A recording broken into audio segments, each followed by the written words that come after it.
आज Doubtnut app download करें। Doubtnut पर अपने सभी गणित, रसायन विज्ञान, भौतिक विज्ञान और जीव विज्ञान के डाउट्स का करो सफाया। बस प्रश्न की फोटो खींचो, एक ही प्रश्न को क्रॉप करो और तुरंत वीडियो सोल्यूशन पाओ। अभी डाउनलोड करें। हेलो एवरीवन, आज का हमारा क्वेश्चन है द्विसंकर संकरण के संबंध में निम्नलिखित में से कथनों में से कौन सा यहाँ पे सही कथन है। पहला है समान गुणसूत्र पर प्रबल संलग्न जीन उच्च प्रदर्शित करते हैं। दूसरा, समान गुणसूत्र पर दूर दूर उपस्थित जीन बहुत कम प्रदर्शित करते हैं।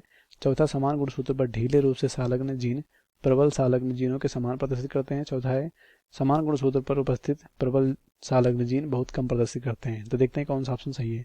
सबसे पहले समझ लेते हैं द्विसंकर क्रॉस का मतलब क्या होता है। एक ही समय पर जब दो लक्षणों में क्रॉस कराया जाता है यानी संकरण कराया जाता है तो उसे द्विसंकर कहते हैं। तो मान लो यहाँ पे जो पुष्प हम ले रहे हैं दो, ये है लाल पुष्प, ठीक है, और ये है पीला पुष्प, ठीक है। तो ये दो लक्षण हो गए, मतलब दो कह सकते हैं यहाँ पे लक्षण लिए गए, और ये हो गए, ठीक है, हरा पुष्प, और ये हो गया सफेद पुष्प, ठीक है। तो दो एक ही समय पे दो लक्षणों को क्रॉस कराया जा रहा है तो F1 में हमें जो संतति मिलेगा, ठीक है।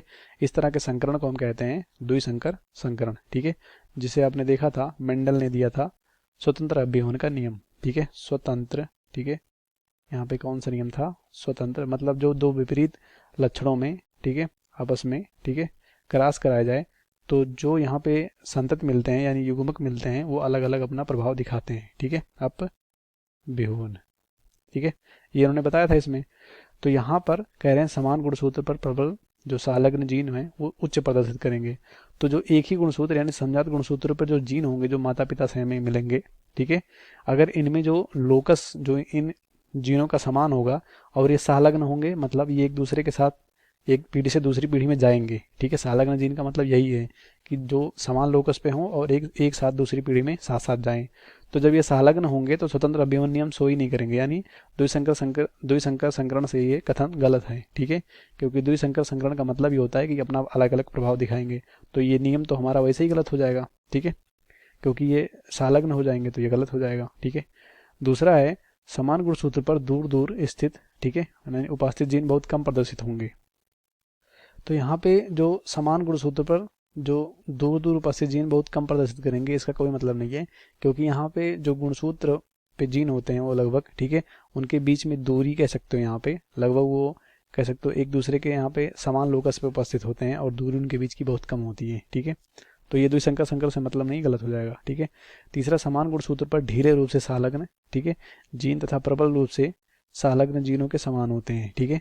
तो यहाँ पर जो प्रबल रूप से संलग्न जीन है, ठीक है, वो उनसे क्या होने चाहिए, ये इनसे ज़्यादा होना चाहिए। अगर यहाँ पे संलग्न जो प्रबल रूप से जीन दोनों समान होंगे तो यहाँ पे जो कह सकते हो अलग अलग हमें जो गुण मिलते हैं, ठीक है, वो मिलेगा ही नहीं, यानी स्वतंत्र अभिहवन नियम सो ही नहीं होगा, ठीक है। तो द्विसंकर संकर से ये मतलब सही कथन नहीं है, तो ये भी गलत हो जाएगा।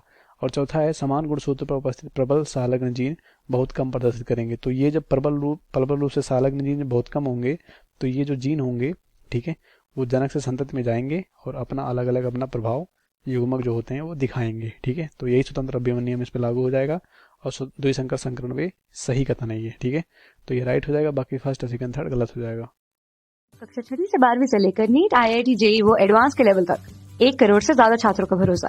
आज ही डाउनलोड करें डाउटनेट ऐप या व्हाट्सएप करें अपने सारे डाउट्स 8400 400 400 पर।